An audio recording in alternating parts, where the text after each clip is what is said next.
Most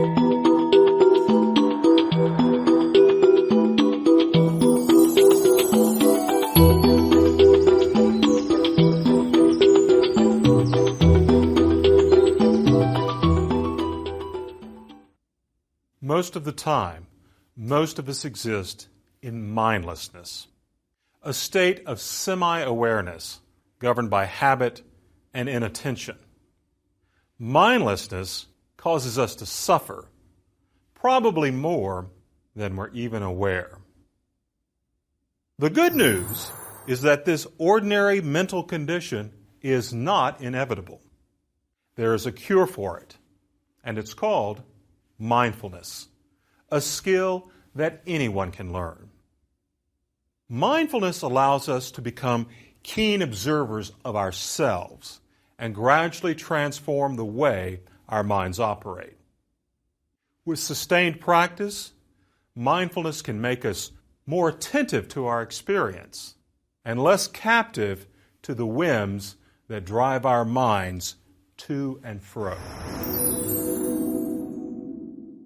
Mindfulness can be defined in a variety of ways, but virtually all definitions understand it as a particular kind of awareness. At its most basic level, mindfulness is a deliberate way of paying attention to what is occurring within oneself as it is happening. Mindfulness is moment-by-moment awareness.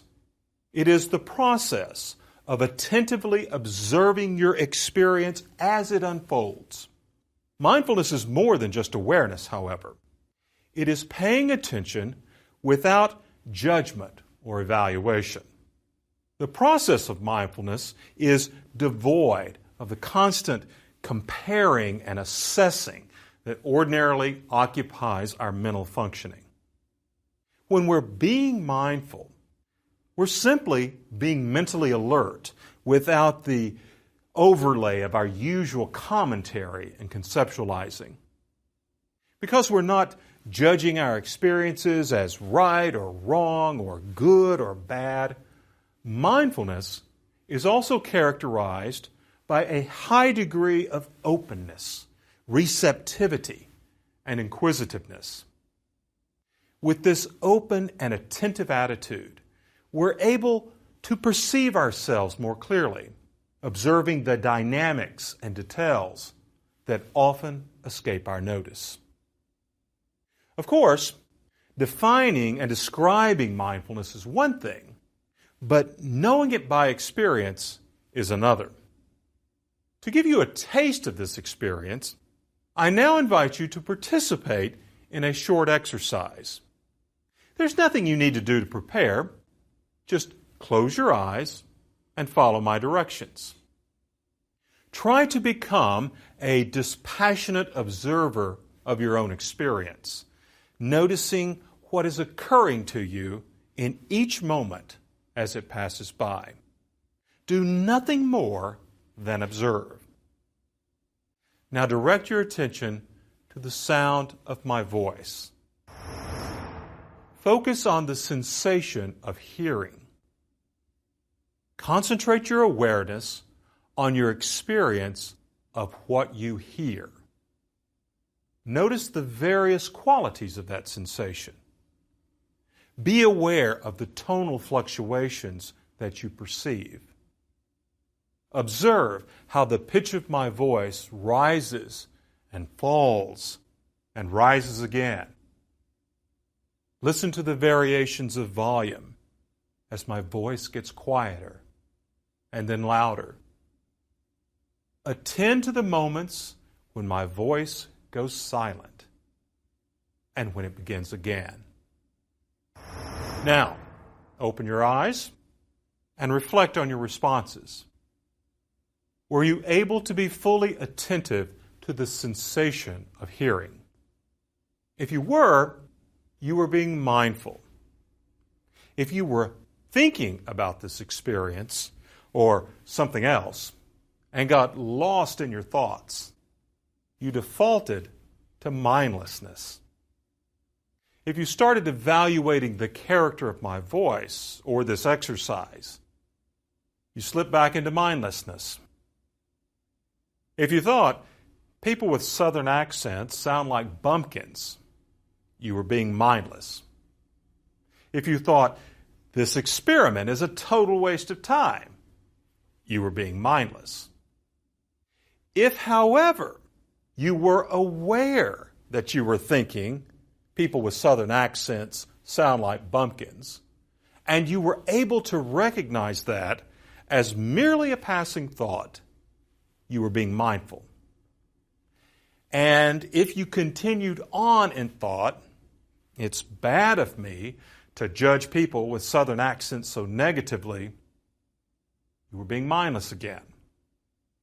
If you simply thought, I'm judging myself for judging people with Southern accents, you were being mindful again.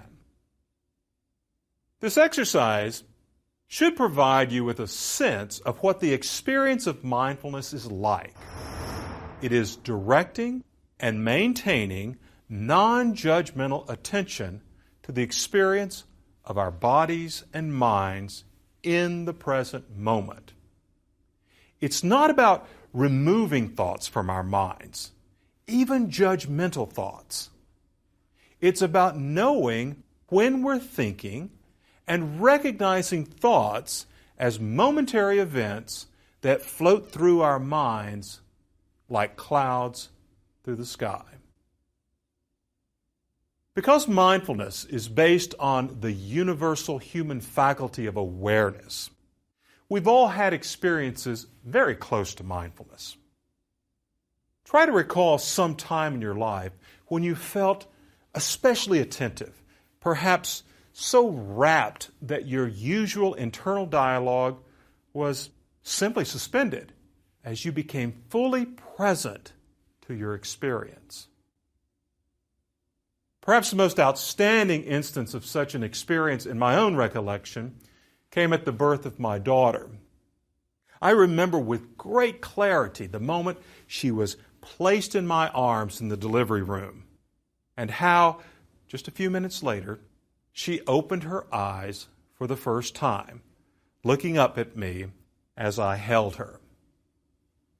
My attentiveness in that instance was as sharp as a razor. As I gazed upon her eyes and observed her every feature with intense curiosity and openness. In that moment, the usual chatter in my head became silent, and I became completely aware of the presence of this new being.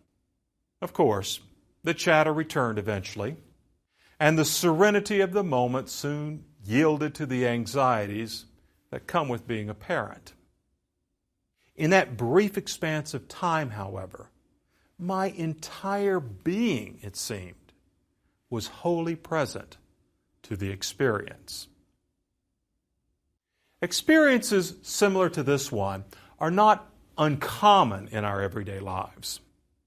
For example, people often report a heightened sense of awareness whenever their lives are endangered. If you've ever been in a car accident, you may have had the widely known phenomenon of observing events in slow motion. The perception of slowed time in these instances is related to the sharpening of one's conscious activity as the mind marshals its resources to prevent itself from perishing.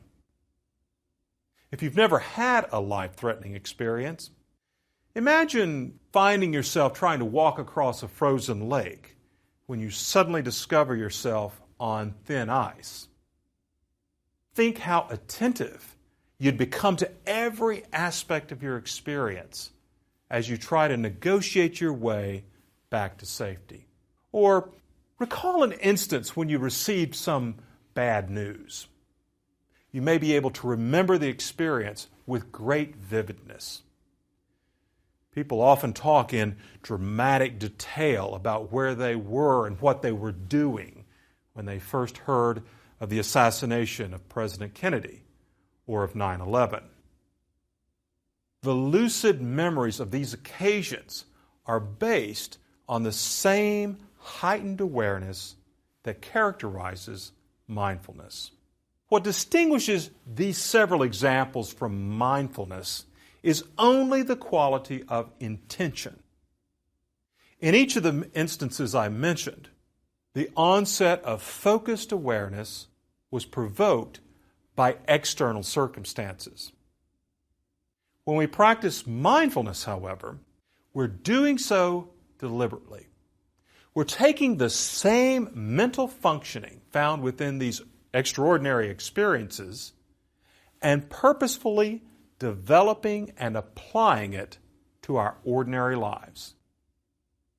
In short, we're taking a natural capacity that we usually use only on special occasions and extending its usage to every aspect of our existence. Because it is innate to human beings, the power of mindfulness has been available to us for tens of thousands of years. But the concept of mindfulness is more recent. The historical evidence suggests that mindfulness was first taught 2,500 years ago by the individual known today as the Buddha.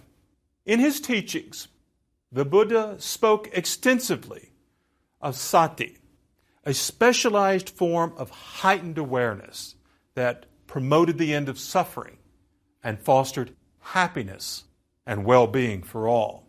Sati is the Buddha's word that we now translate into English as mindfulness. According to the Buddha's teachings, mindfulness is essential to eliminating delusion and seeing the world and ourselves as they truly are. Although Buddhism has devoted more energy to the study and practice of mindfulness than any other religion, every major religious tradition prescribes something akin to it.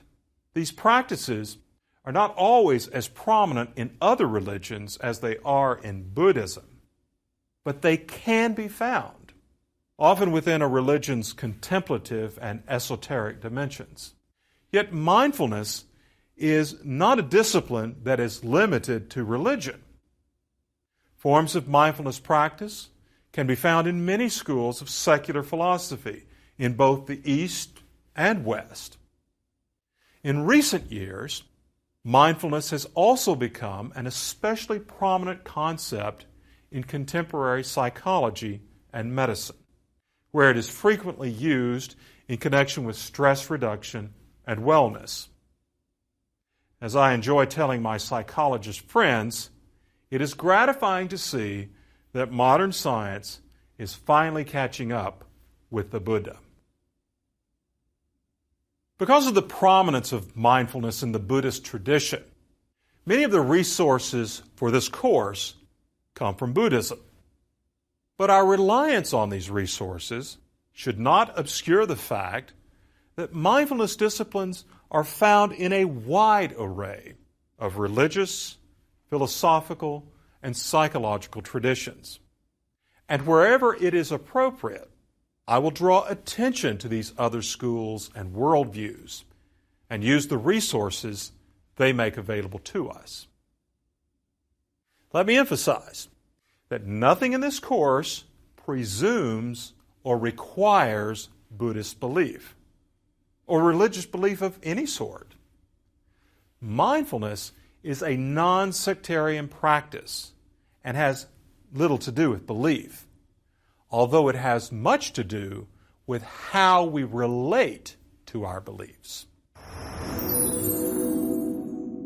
Because it requires dedicated work, we may well ask ourselves, is mindfulness worth the effort? What is the great value in seeking such a high degree of consciousness? Why should we want to become observers of our experiences and refrain from judging and assessing them? Where does mindfulness get us? Such questions are especially relevant in a world that demands so much of our time and energy. The traditional answers to these questions have usually depended on the worldview or philosophical perspective under which mindfulness practices have been pursued. In Buddhism, mindfulness is a component of the Eightfold Noble Path that leads to enlightenment and freedom from the cycle of continual rebirth. Mindfulness thus serves the purpose of advancing one's quest for nirvana. In the Christian traditions, the practice is often understood to bring one closer to God and to a life of greater holiness, but it has never been regarded as essential to salvation, since Christianity grounds redemption on belief and doctrine. In Hinduism, it is said to peel away the layers of illusion that veil our clear perception of the ultimate reality. In Confucianism, mindfulness is part of a moral self-cultivation, the regimen that enables individuals to realize their full humanity. In all traditions, it is seen as a means to transform one's life in meaningful and wholesome ways. But one need not regard mindfulness in metaphysical categories to find it an extremely beneficial practice.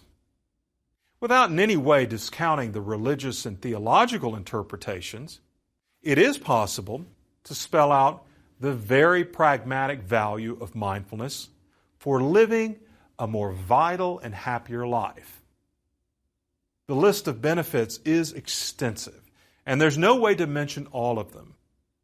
But even an abbreviated outline should suffice to convince virtually anyone of the tremendous value of a mindfulness practice. The chief goal of mindfulness, as its very definition implies, is increased awareness. Its other benefits, while considerable and of immense value, are essentially of secondary importance.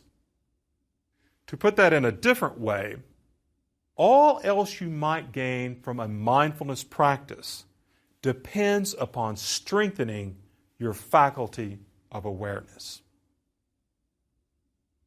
Although it is used for these purposes, mindfulness is not fundamentally about relaxation, stress reduction, or even self-improvement. It is about knowing yourself and your world better and more clearly. The knowledge we speak of is not the abstract conceptual kind that we can discover in books or conversation. It is the kind of knowing that comes only with experience, with seeing things for yourself. With mindfulness, you can see how your mind operates and responds to its world. Mindfulness practice is a way to fulfill the ancient Greek maxim, know thyself. Because mindfulness requires us to focus attention on what is happening within ourselves and our environment as it is occurring, you can be consciously present for your life. As we observed in the first lecture, we spend much of our lives in a semi-conscious state, dwelling on some triviality, planning the future or reviewing the past. Too often, we live according to habit and routine without making conscious choices about our lives. For me, it would be tragic to come to the end of my days and realize that for most of them, I simply wasn't there. If that image troubles you, like it does me, you might discover that a mindfulness practice will offer you a way to show up for your own existence. We learn in the mindfulness disciplines that there is a lot in the world over which we have no control. Mindfulness teaches this fact not as an abstract idea to which we give assent, but as a concrete and clearly demonstrated reality. At the same time, mindfulness teaches that one of the things that we can change is the operation of our own minds. I cannot stop from getting old or from dying. I cannot control what you think of me. I can't change the past that has shaped who I have become.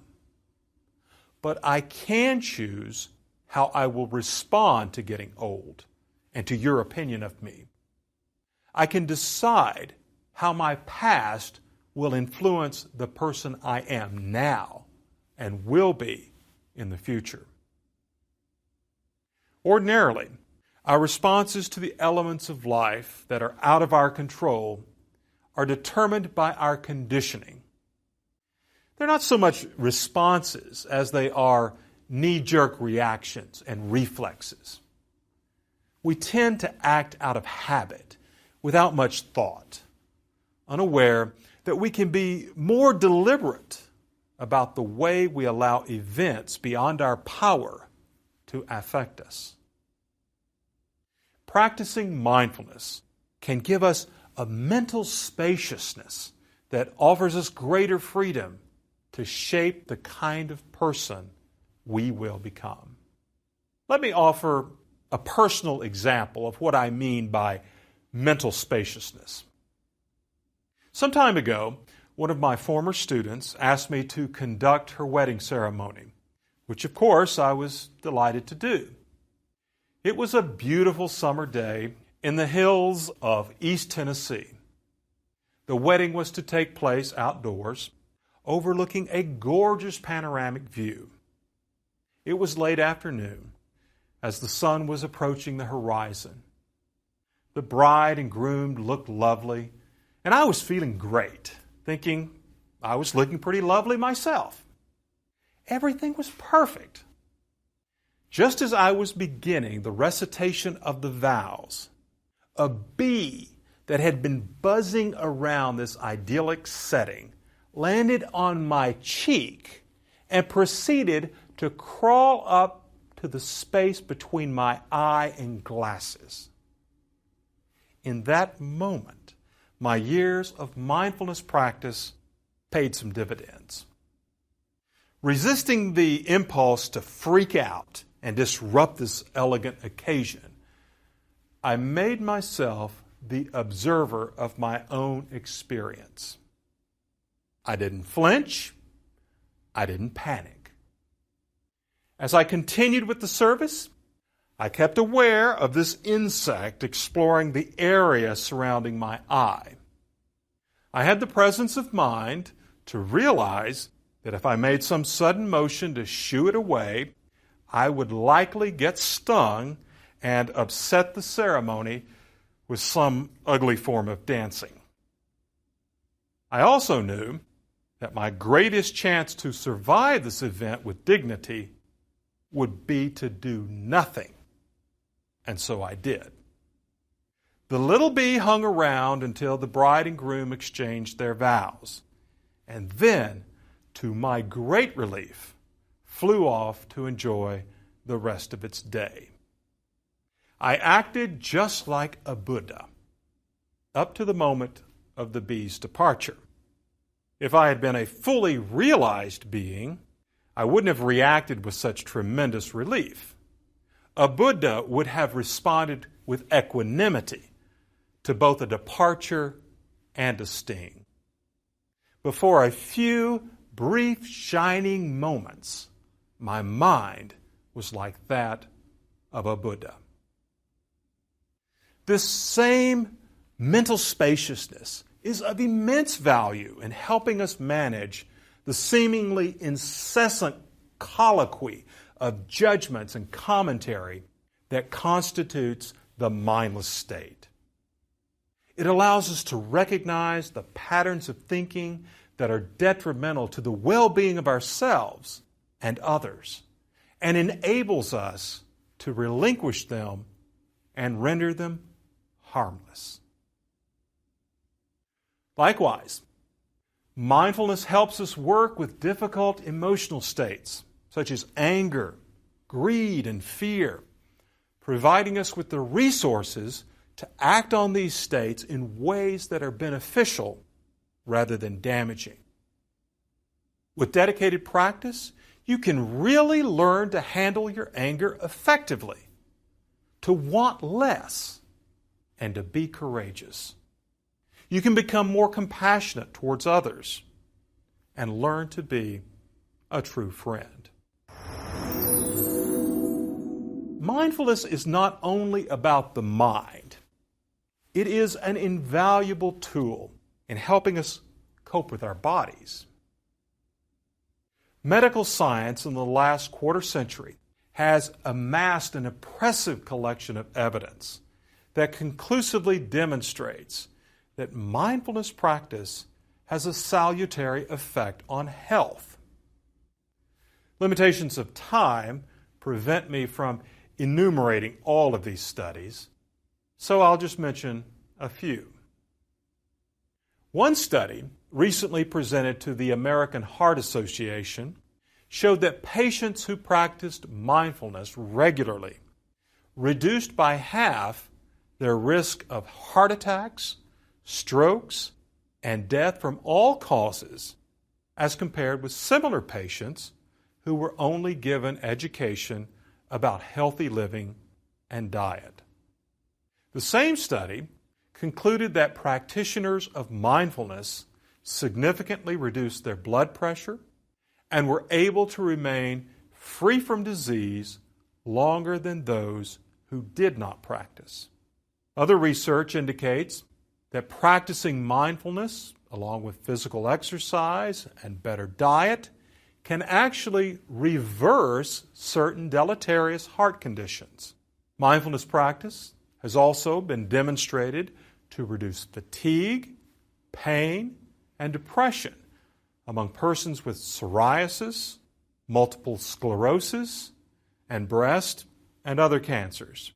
Patients with chronic asthma have learned to breathe easier using mindfulness techniques. One study showed that the recurrence rate for patients who had experienced 3 or more bouts of depression was reduced by half through a routine of mindfulness meditation. Researchers at the University of New Mexico found that participation in a similar mindfulness routine helped decrease anxiety and binge eating. A prison that offers mindfulness training for inmates found that those who completed the course showed lower levels of drug use, greater optimism, and better self-control. There's evidence indicating that mindfulness improves the memory, enhances learning, and lessens the incidence of accidents in the home. Some insurance companies have now begun to offer mindfulness CDs to individuals about to undergo surgery because they have discovered that recovery time was quicker and less expensive by using mindfulness meditation to aid in healing. Finally, a recent meta-analysis, a study of the scientific quality of these studies of meditation, concluded that the proposition that mindfulness practices are beneficial to health is a legitimate and empirically verifiable claim. Although the evidence is clear that mindfulness offers valuable and even amazing contributions to our physical and psychological well-being, it is still unable to stave off the inevitable demise of our bodies. No matter how healthy we have been, each of us will die. And the practice of mindfulness cannot change that reality. But mindfulness can help us accept the fact and prepare us for the moment when we draw our last breath. One of the essential lessons these practices reveal to us is that life is ephemeral, and denying that only causes great suffering and unhappiness. Genuinely accepting the impermanence of life, however, is liberating and allows us to be happy. Just as we learn to accept the loss of our bodies to death, mindfulness practice helps us to accept the loss of everything. Life is such that every one of us must bear a tremendous measure of grief. In the end, we will be separated from everything we have ever held dear. Throughout our lives, we have to say goodbye to loved ones, to cherished possessions, to our dreams and hopes. Mindfulness teaches us to prepare for that inevitability and to accept it, not with stoic resignation, but with joy and contentment. It may seem ironic, but the acceptance of loss actually helps us to relax and be less anxious. I say ironic because this idea flies in the face of the way most of us live our lives. The majority of our actions suggest that we believe acquiring and holding on to the persons and things that give us pleasure will put our lives at ease. The irony is, the opposite is true. It is only by relinquishing our attachment to everything we think will make us happy that we can actually be happy. Mindfulness allows us to see this truth and empowers us to act on it. Much of what I've said in this lecture may sound too good to be true, and I wouldn't be surprised if you greet my claims about the benefits of mindfulness with a healthy dose of skepticism. In fact, I hope you do. A skeptical attitude was precisely what the Buddha encouraged among his would-be followers. He insisted that they take nothing he said on his authority, but test out his teachings on their own. Ehipassiko, he told them. Go and see for yourself. Throughout the remainder of this course, this is exactly what we will do.